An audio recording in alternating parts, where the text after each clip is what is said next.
Welcome to What Remains of Edith Finch, the G review.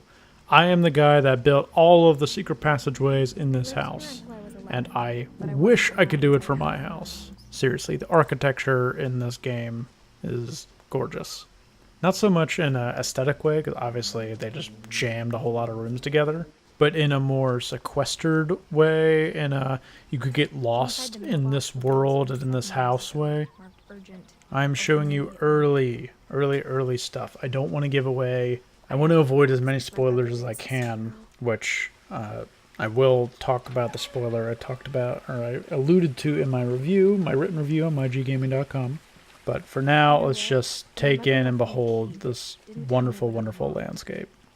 Again, for how contained this play area is, it is sprawling. There's so much architecture and just imagination fit into this one little package.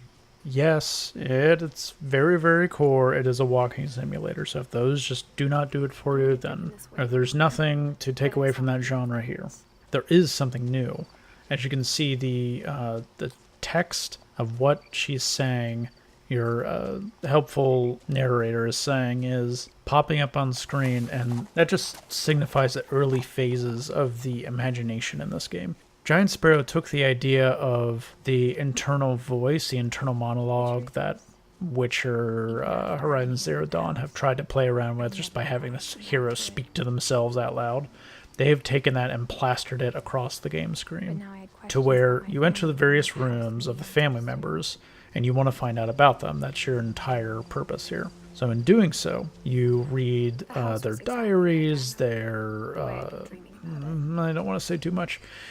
You read something about them, something that tells the story of the last couple days, how they lived, etc.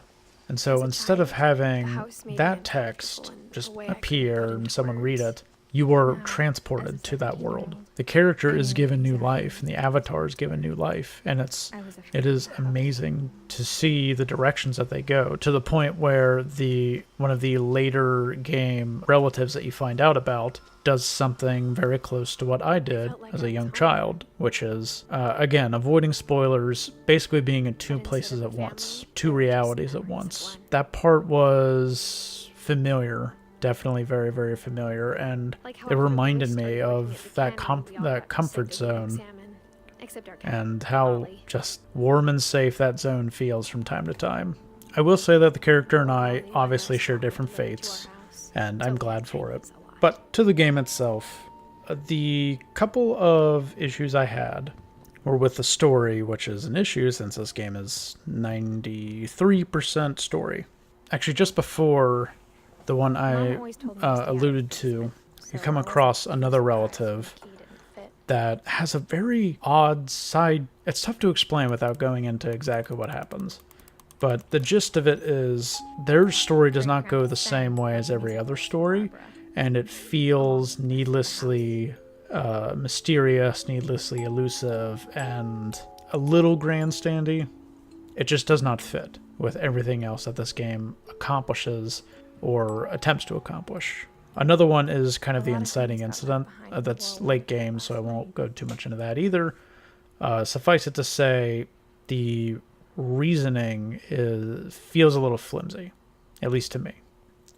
Those two, plus the limited interaction and just how truncated the experience is altogether, it brought me down to an 8, which is still amazing. This is an amazing game, in my opinion. It's still one of the best examples of what a walking simulator can be. It can be imagination unfurled. It doesn't have to just be you walk from point A to point B and you hear a voice in your head. I do that every single day. Why would I want to do that in a video game?